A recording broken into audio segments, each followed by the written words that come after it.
Christian University, Williamson College, and Denver Seminary, where her students call her Dr. P.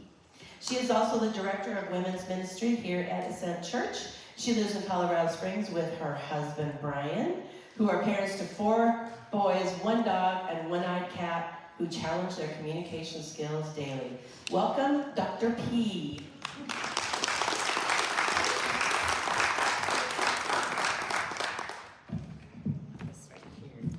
Well, it's so good to be with all of you. Brian and I were joking earlier. Somebody said to us, does this feel like a home game? Because we get to be here at our church. Well, don't Terry and Julie and Nathan do a fantastic job with our chamber. We are so grateful. I need my clicker, Brian. Can you bring me up here? Well, I'm going to ask a question that I think everybody will be able to answer really easily. How many of you make mistakes? Yeah, all of us do. Well, I've been known to make some pretty noteworthy mistakes in my life. And one happened a couple of decades ago when I was in this little town called Wrocław in Czechoslovakia, what was then Czechoslovakia. And I was on a missions trip with high school students in the hills, the mountains outside of Prague. And we were teaching them English, but of course being a missions trip, we're also teaching them about the good news of Jesus as well. It was an evangelistic trip. Well, we had to stop in this little town of Wrocław to pick up a bus to head back to Prague. And they said, you have about 30 minutes to kill before the bus comes. So I was like, ooh, think of the things I could do. So I was looking for gum that I might be able to put in my family's stockings that year. I thought, wouldn't it be cool to put European gum in their stockings? So lo and behold, I find this little convenience store, and next to the cash register is this wire standing basket that has all these little boxes in it, and it says gum, 3 pieces. I'm like, voila, this is incredible. So I made all the people wait that were in line, and I'm fishing for different flavors in there. I pick out 3, I buy them, I run down to the bus stop where all these high school students are waiting, and they're all like, what did you get? They want to see. So I pull the gum out of my bag. I'm like, I bought gum for my family. So I have a dad, a mom, and a sister. I got 3 boxes. And there were like Snickers and Whispers, and suddenly I thought, I should probably look at these a little more carefully and see what's in them. And I read the side of the box, and it said, be sure to discard upon expiration date of condom. And I was like, I just bought 9 condoms! And all the high school students are like mortified. And the woman next to me is an older missionary, and she's mortified. She's like, Heidi, just put them in your bag. Just put them in your bag. So I'm like, okay, I'll just pretend like nothing just happened. And one of the high school girls came up to me and she goes, you didn't know? And I said, no, I thought I was buying gum. And she goes, that is good because we were wondering what kind of a Christian girl you were. Well, they gave me the Bubblegum Award at the end of that missions trip, and I almost got sent home for a number of other mistakes that I made. And I tell you what, I have made a lot of even more serious mistakes in my life than that one. And I think all of us carry the shame of mistakes that we've made, of things that people have said to us, things that people have done to us.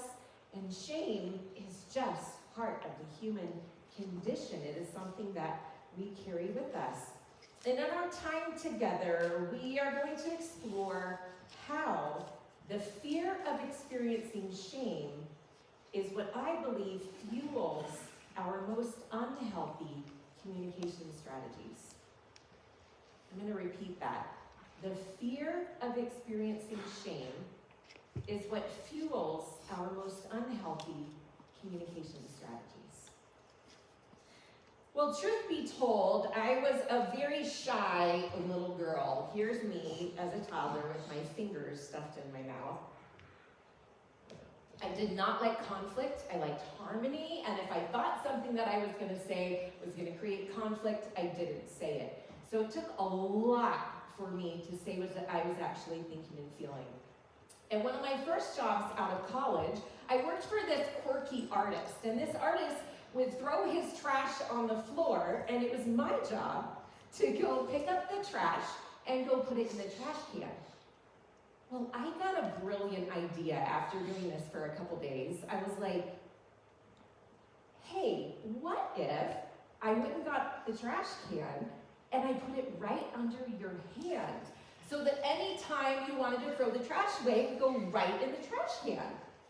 And he looks at me and he goes, no, that's why I hired you, Heather. Do you imagine how I felt? A, I'm not really any good for anything more than picking up trash. B, he doesn't even know my name. My name's not Heather, it's Heidi. A person's name is the sweetest word in their language to them. It's important that we learn each other's names, do the best that we can. Shame kills innovation. Do you think that I ever gave him one of my ideas again? No. Do you think I was engaged in my job? No, because shame kills engagement. Do you think I stayed at that job very long? No, because shame kills intention. Shame kills a lot of things if we're using it to try to motivate the people around us. Shame feels really terrible, kind of like how this dog might feel with this cone of shame on. How many of you have ever left a job or even a relationship because the person was using shame to try to motivate you or try to communicate with you? Yeah, a lot of us. I have. People tell me their toxic leader stories all the time. But I have a harder question for you, and it's this. How many of you have ever used shame to try to get somebody to do what you wanted them to do? If you have a teenager who has a messy room and you're trying to get them to clean the room, you probably have used shame. We have all used it, and we aren't even aware sometimes of when we're doing that. Well, I can't just point fingers at that artist, my quirky artist boss, because in one of my jobs after that, I was hired by an awesome man named Mickey. And Mickey had me in his staff meetings, and I was, of course, very quiet. I would not say a word. And he finally took me aside and said, Heidi, we didn't hire you so you would keep your thoughts to yourself. We hired you because we want to hear what you have to say. So I had to start finding my voice, and it was really hard at first. Well, sometimes when we are finding our voice, we don't necessarily find our healthiest voice. Because I was in charge of a team. Our team was under a very tight deadline, and I didn't think we were going to make it. So guess what I started doing? Barking at them, shaming them, anything that I could think of to try to motivate them, because that's what had been modeled for me in my life. I actually call that the hot potato. Because if you think about it, what was I afraid of? Anybody know what I was afraid of? Failure. Failure. I was totally afraid of failure. You're right. You're playing into something later that we're going to talk about too. It's like you knew my talk. So it's the hot potato, because when I'm afraid of something like my reputation or failing in some way, I don't want to hold it. It burns. So I'm going to throw it at anybody that's the closest by, which happened to be my team. And they were the ones that I threw the shame at because I was afraid of failure. And that's what we do. Then enter Mickey. Mickey did something that actually shocked me. He walked into my office.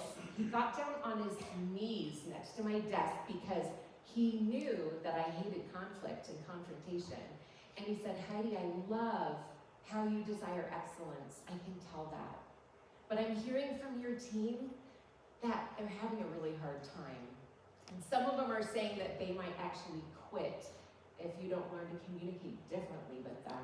And I want to help you. How can we work together to come up with some strategies that won't burn your team out? You notice what he did? He got down to my eye level, he affirmed me, and he partnered with me for my growth. He didn't hang me out to dry and say, well, you got a problem on your hands. Wonder how you're gonna figure that one out, Heidi. No, he was like, how can I partner with you for your growth? I want to see you win. And what I learned from Mickey is that shame-free communication shapes a high-performing team that stays. Because I stayed in that job for a very long time because I trusted Mickey. Well, I ended up going to graduate school and studying how some communication strategies create connection and some communication strategies create disconnection. I got my PhD, I started teaching graduate students, and I was reading their papers, realizing that leaders are having a hard time figuring out how to use shame-free communication strategies because these graduate students were writing papers about how they were leaving their jobs because of the toxic culture or the toxic leader that they had worked for. And my heart went out to those leaders because I was one. And the way that I had barked at my team and shamed my team, it wasn't because I was a bad person, it was because I didn't know what else to do. I felt like I was out of options. I had done the soft talking thing, and finally I was like, look, you guys, get it together. And sometimes we just don't know what else to do. So I started thinking, what are alternative strategies? And would I be able to help leaders learn alternative strategies that are shame-free, that protect the trust in the relationship, that protect innovation, engagement, and retention? I was asked to teach at a conference on how to have difficult conversations, which I thought was really funny because I've always been terrible at them. But it made me study really hard and talk to a lot of people and do some super hard work in trying to figure it out. So I ended up creating this communication model, and I started it with this assertiveness continuum, from passive to aggressive, because if you think about it, you've probably known leaders who have been at anywhere along this line, maybe not in the extreme ends, but you've probably known leaders that are a little more quiet, leaders that are a little more aggressive or assertive. So you can't determine healthy leadership or non-toxic leadership by this necessarily. But I started to think, what if I crossed this horizontal continuum with a vertical continuum? And it's a vertical continuum of fear on the bottom and trust on the top. So we're going to look first at our fear-based strategies, and you're going to recognize yourself in these because we all use these strategies, especially when we're afraid of experiencing shame. And you might have one that is your primary tendency, but we use different strategies in different relationships, depending on what we want and depending on that other person and the strategies that they use as well. So the very first one on this far left side of the passive part of the assertiveness continuum is the turtle. The turtle hides their head in their shell. They're afraid of rejection. They do not say what they are thinking and feeling because it might create conflict, and that feels like rejection. How many turtles do we have in here? I'm a turtle. I admit it. We got a few. If it's hard for you to actually say what you're thinking and feeling because you feel like it might cause some conflict, you might tend to be a turtle when you're afraid in certain relationships. So as we move along the assertiveness continuum, we have the passive-aggressive fox right there at the bottom. And I have heard from so many people that are like, okay, I know I'm passive-aggressive. I just don't know how to do it different. And you feel like if you say too much, you get in trouble, and if you say too little, you don't get your needs met. So you do right in the middle, which is, I tell you what I want to tell you without actually having to tell you. Foxes are really good at using their body language, their actions, their facial expressions, their tone of voice to let you know what they really think. But foxes and turtles both break down trust. The third one is the bulldog, and the bulldog is over there on the aggressive end. The fox is afraid of exposure. That's why they aren't going to tell you exactly what they think with their words. The bulldog is afraid of failure, just like what you said, and that is why I was a bulldog, because I was afraid of failure. And so bulldogs will grasp for control so that they can avoid this fear of failure, and they will shame everybody else to make sure that they don't look like the failure in it. Every one of these is fear-based, and what they all have in common is the fear of experiencing shame, because if you think about how rejection feels, if you think about how exposure feels, and if you think about how failure feels, every one of those feels like shame. So we go back to this poor dog and how he feels, and that's the picture I have in my mind, which gives me empathy for the turtle, the fox, and the bulldog. They're not trying to be malicious, they're afraid. And that makes it such a difference in the way that you interact with someone who tends to communicate like one of these. Well, when we use these fear-based strategies, they usually involve shaming someone else. And I've had somebody say, how can the turtle shame anybody? The turtle just keeps their head hidden in their shell. Oh yeah, but I'm a turtle. And I know if I keep my emotions bottled up for too long, they can explode all over everybody, whoever happens to be close by, because turtles can be snapping turtles. And that shames everybody. I remember I did that one time when I was a teenager, and someone went and got flowers out of a vase and brought them to me. Like, oh, that was a good performance. And I felt the shame all over again, like, okay, and there you have why I don't ever say what I'm thinking or feeling. So how do we overcome the fear of shame? That's the question. Well, first of all, I believe that shame is a spiritual problem, and it has a spiritual solution, which is Jesus. And if you want to talk more about that, I can talk to you privately. But even if you don't have a faith basis, I still believe that you can choose to set down your fear of shame and communicate from a trust-based place. Especially when you start to see the consequences of the breakdown in your relationships, of your customers not trusting you, of your coworkers not trusting you, of your employees not trusting you. Sometimes when we experience those consequences, that makes us go, okay, now I'm ready to do it differently. I'm ready to learn why I do this. Why do I use these unhealthy strategies to communicate? And can I learn how to do it different? And yes, you can learn to set down your fear of shame and communicate from a trust-based place.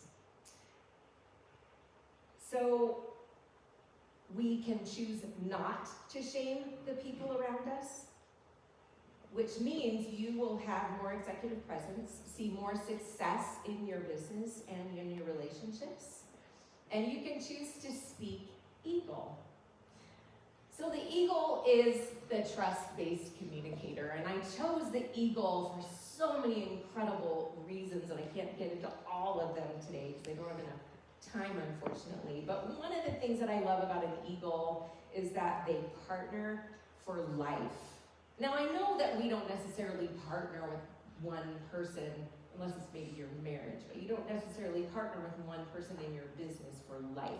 But if we think of life as being success, we could say we partner with others for our business growth, for our success, the success of our relationships, the success of our work, our passion, our vision, and we partner with others for their success as well. It's really important that we start to see the people around us as partners, not as competitors, and not as standing in the way of our success, but as partners for our success and for their success as well. Learn to ask curious questions. I shared this in our chamber breakfast one morning when I presented, but curious questions don't start with why. Like, why did you do that? You're just going to make someone defensive.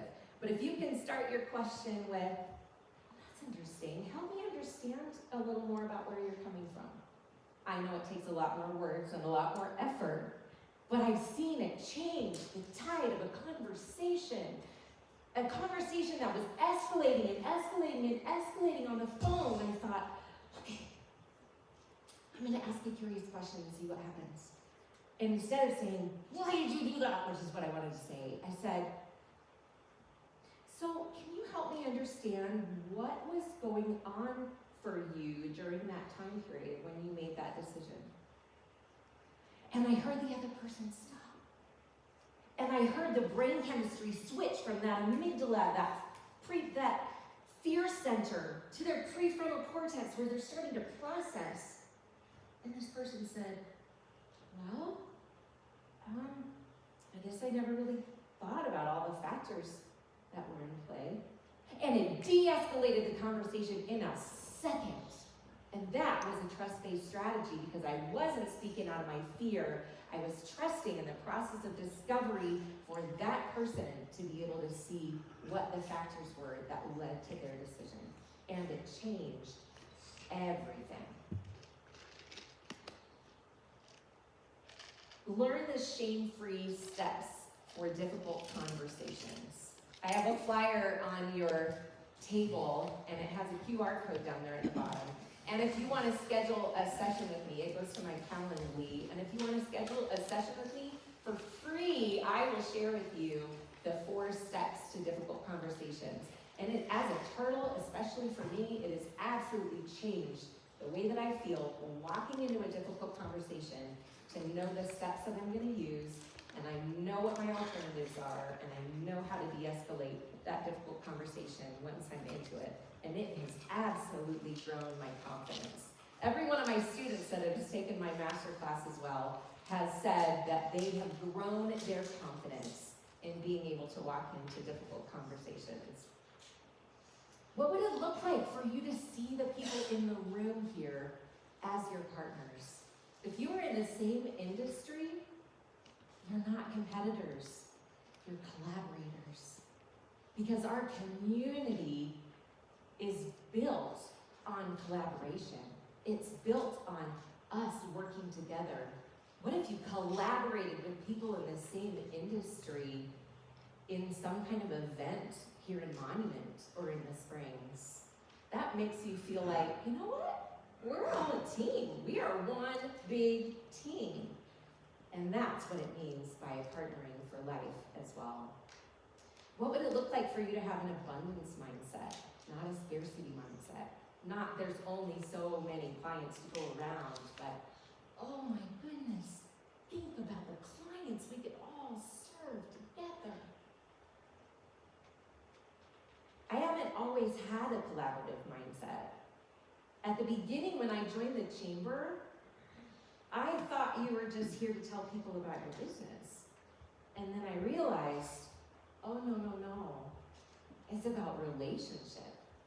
And it's about me learning how I can support you and how we can together build a strong community of business leaders and of people who actually care about each other in this community. I've actually joined with some other business leaders and leadership development coaches, and we are doing a whole series of workshops in the spring at UCCS, and you have a flyer there. It's called Ignite Your Growth, and there are 5 of us that are collaborating together in having these great sessions on Saturday morning down at UCCS. And any business leaders in the community, it's not just for students. We will invite students, but it's not just for students. It's for community folks as well. Well, when we set down our fear of shame and we find things to trust about each other, about ourselves, about others, about God, about your vision, about your passion, it will change the way you communicate, because you won't be communicating anymore from a fear-based place, but you'll be communicating from a trust-based place. And because you do that, other people will trust you more. Your customers will trust you more. Your coworkers, your employees, they will trust you more. And other people in the community will trust you more as well. It's all about trust, because that is the bedrock of our community here, and it's the bedrock of the chamber as well. When we set down our fear of shame and we find things to trust, the turtle becomes a thoughtful eagle, the fox becomes a strategic eagle, and the bulldog becomes a courageous eagle. You see that? We still keep our unique personalities and our unique communication strategies and styles, what makes you up. And you might be a little more assertive than other people. That's great. It doesn't mean you're unhealthy. It means you can be a healthy, assertive communicator. If you're a little quieter than most people, you can still be a fantastic leader. It just means you might be a little more thoughtful, probably, in the way that you're listening to someone else, in the way that you're phrasing your communication to make sure you're not hurting them. And then if you're right in the middle, if you tend to be passive-aggressive, what would it look like for you to just clearly state what you need? It's the hardest thing ever when you want to veil it. But we need strategic eagles on our team, people who are aware of their faces, their body language, their words, and they're crafting it specifically for the good of that other person. Every one of us can be an eagle in the way that we communicate, in the way that we run our businesses, and in the way that we operate in our families as well, our marriages, and the way that we parent our children. It's one of the toughest things you will ever do to set down your fear of shame and to communicate like an eagle. But you have to figure out what you trust. And so I'd ask you, spend some time thinking about, what do you trust? What's the foundation for you in being a trust-based communicator? I wanted to invite someone up to talk about one of your communication challenges and see if we might be able to figure out how shame plays into it, and if we can come up with a trust-based solution for it. Is there anybody who has a communication challenge that they would like to come up and talk to me about? Yes, in front of everyone else. I think Carol Nolan might. Thank you, Carol.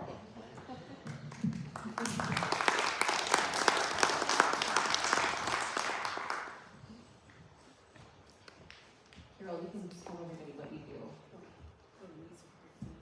Can everybody hear me? I'm not great on this. Okay. I have a company called CPN and Associates, and we are a business consulting firm. We work with small and medium-sized businesses really to work with them to support their growth, put them on the right path. We become their finance department, basically. Any and all accounting, bookkeeping, financial analysis, strategic business plans, that type of thing. We work with a lot of people on that basis. So that's what we do. So talk to us about this problem of shame, as I've been sharing about how I think that our fear of experiencing shame contributes to our most unhealthy communication strategies, and I believe it also drives our unhealthy business choices sometimes as well. How have you seen that play out in your work? Yeah, Heidi and I were talking about this right before lunch, and I had mentioned, that I have a couple of very small clients. They're not that communicative all the time, and I think one of the reasons is that they're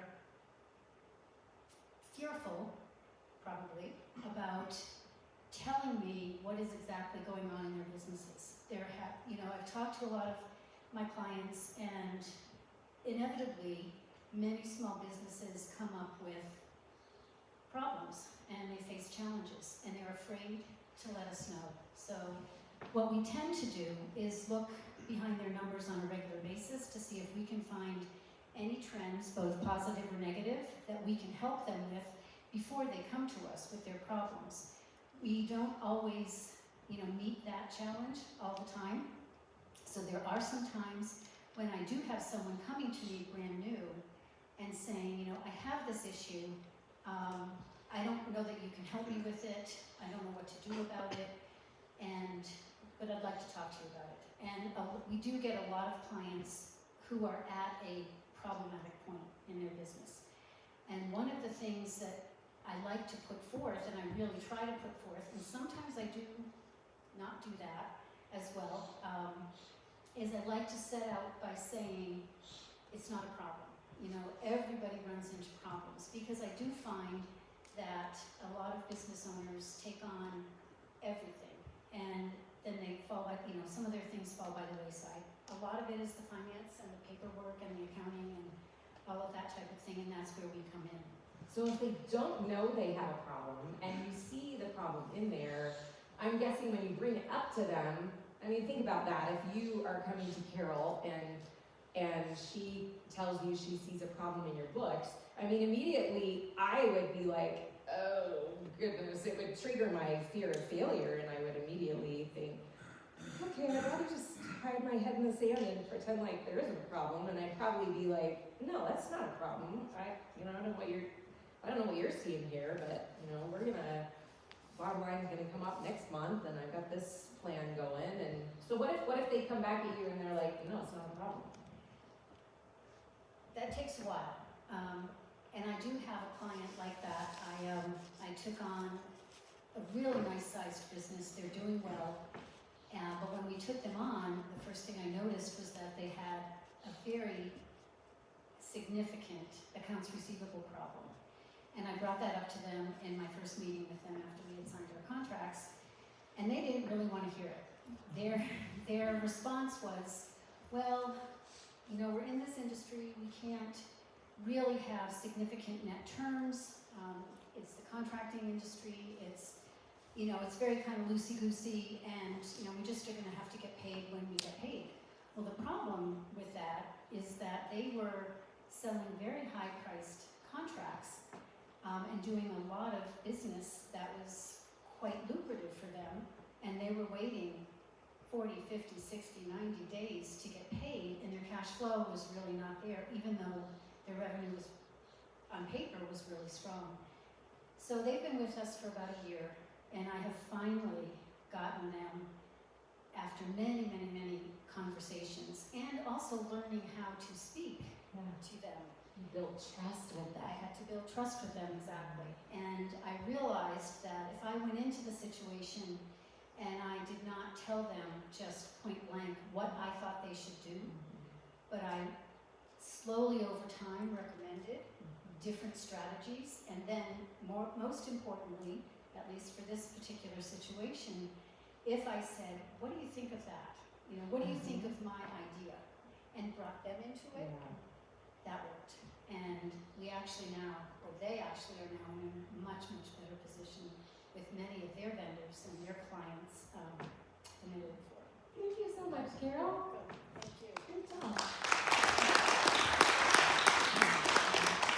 You know, if we think about it, it affects all of our businesses and the ways that we communicate with customers as well. I mean, think about what it's like for me if somebody knows that maybe their boss or someone they work with really needs to improve their communication, and how in the world are they going to tell them that?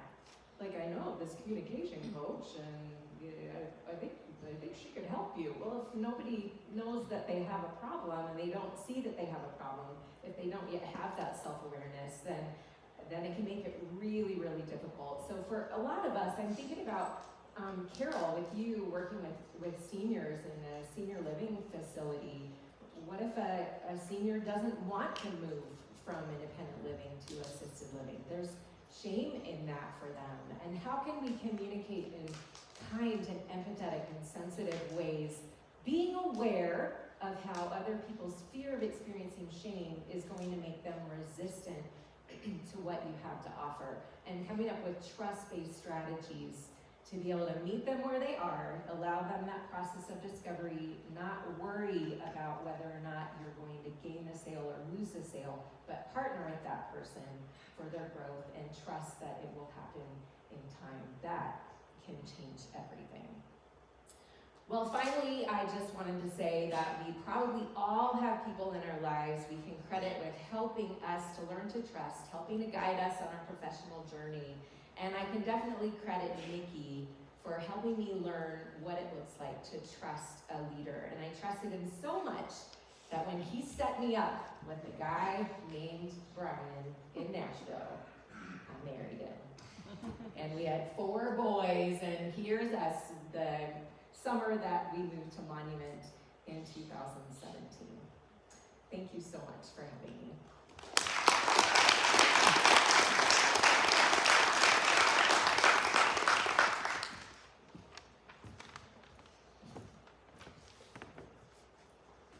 You want to do any Q&A, or are we out of time? Okay. We have a little bit of time, yeah, probably about 10 minutes for any questions if you would like to do. Yeah. Anybody have any questions? Come on, you guys aren't shy, I know you guys.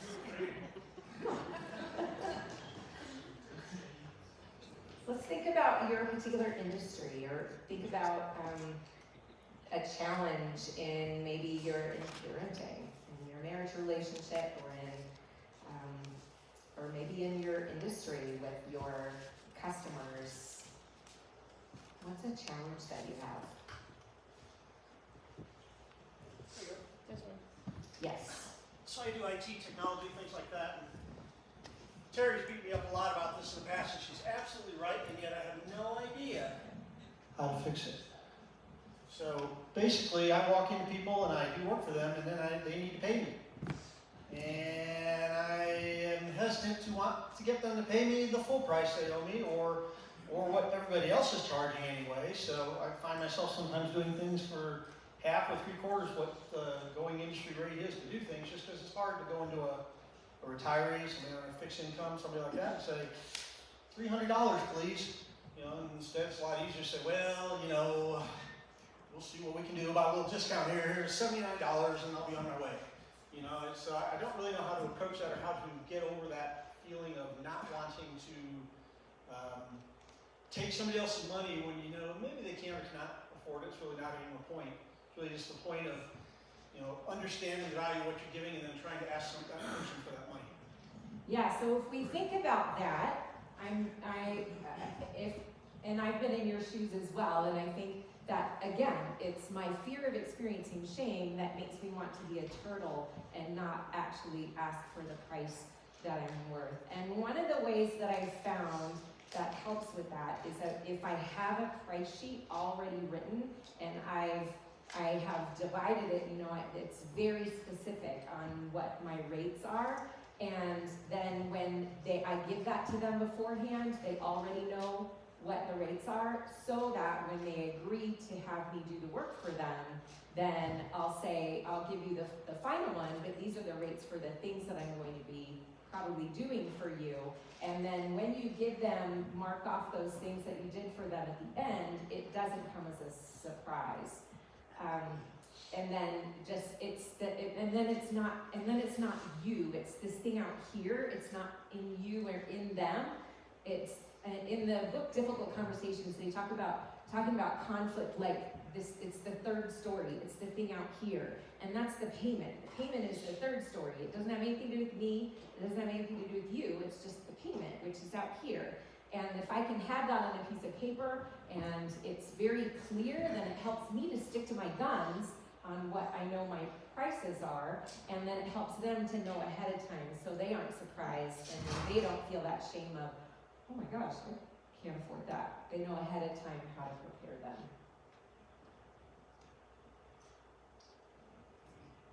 Yes, Charlie's got one. Did your family enjoy the Christmas gifts you brought back? I was going to say that everyone in my family received an interesting box of gum in their stocking that year. I had to do it because, you know, they all knew the story, and of course when they opened it, we wrap all our stocking presents in like little wrapping paper. When they opened them, they were like, no, you did not. It was really fun. Yes, let's see, one here and then we're back there. In the same kind of a vein of what you were just talking about, there's also something we like to call scope creep, where as you're doing some work for somebody and you're saying, here's what we're going to do, there always becomes something different, something else on top of it. Next thing you know, twice your time is being spent on other stuff. Addressing that sometimes gets very hard with customers, and that's a very uncomfortable conversation. And as a Southerner, we always use those terms, you know, like what pigs get fat, hogs get slaughtered. You know, you want to keep business, but you don't want to go through it, have to pay too much and then lose the client for life. How do you address situations like that? Again, I would put that in your policies, I would put it in your rates to say that sometimes I've seen these types of add-ons. If my hours go up, this is how much I'm gonna need to charge you. So on the high end, it could be as much as this. Hopefully it won't be that much, but that would be the high end. And then as you go along, stay in really clear communication with them so that you don't get to where, oh, I just spent an extra 50 hours on your project and it's gonna be this many thousands of dollars more. It's, hey, I'm just letting you know that I spent an extra hour on this today, and you're giving them updates continually on how much it's adding. And you can then give them the power and the choice, especially for someone who's a person that likes control. I would give them the choice and say, at any point you need me to stop, then please let me know, and we'll put the brakes on this. So give them, as much as you can, give them control of that, stay in very close communication with them so that they aren't surprised when you get to the final bill. Would there be a place where curious questions comes in to that? Yeah, definitely. You could teach this, Bri. He knows all my tricks. We'll be sitting there at the dinner table, and some conflict will happen with our boys, and she'll turn to me and go, "You didn't ask a curious question." Curious questions help establish trust because it's not you telling them what to do, it is you investigating to understand. There's a listening pyramid, and at the bottom is not listening, and then there's listening to reply, listening to rebut, and at the very top of the pyramid is listening to understand. And we don't always do a really good job of that, especially with our customers. And having that conversation, asking those curious questions as you're getting to know them, and as you're getting into a project to say, hey, talk to me about the financial part of this. How comfortable are you? This is how I typically work. What does that look like for you? What's your budget like? Tell me where you are. How do you feel about the money part of this?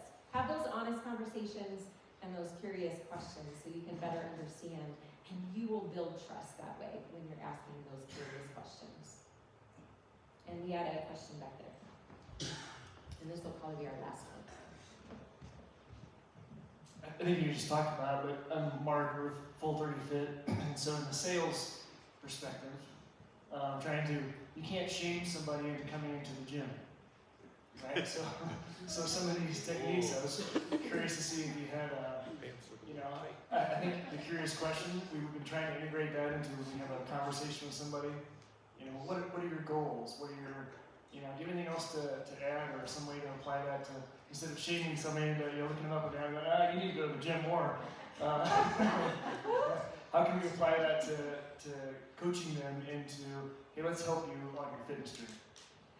Yeah, I think it would be that honest conversation, keeping in touch with them, especially if you're not seeing them in for a while. Then, like we talked about, Eagles partner for life. What does it look like to partner with them? Not to say, hey, you're on your own to figure out how to get fit, but what does it look like for you to partner with them, to keep in touch with them and say, hey, I haven't seen you in a while, just wanted to make sure everything was okay.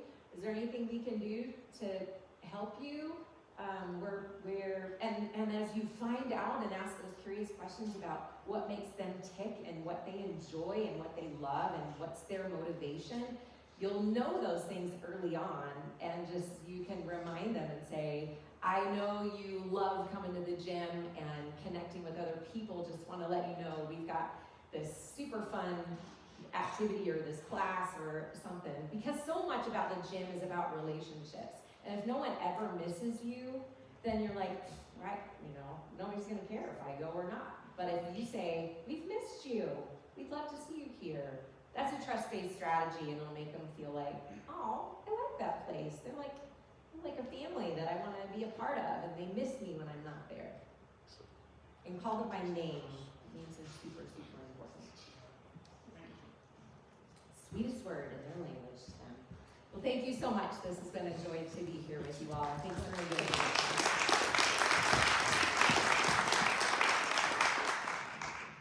Thank you so much, Dr. Heidi Petak. Did you guys enjoy that? So our goal here, about a year ago, we changed our program here to where we have a speaker every time, because our goal is that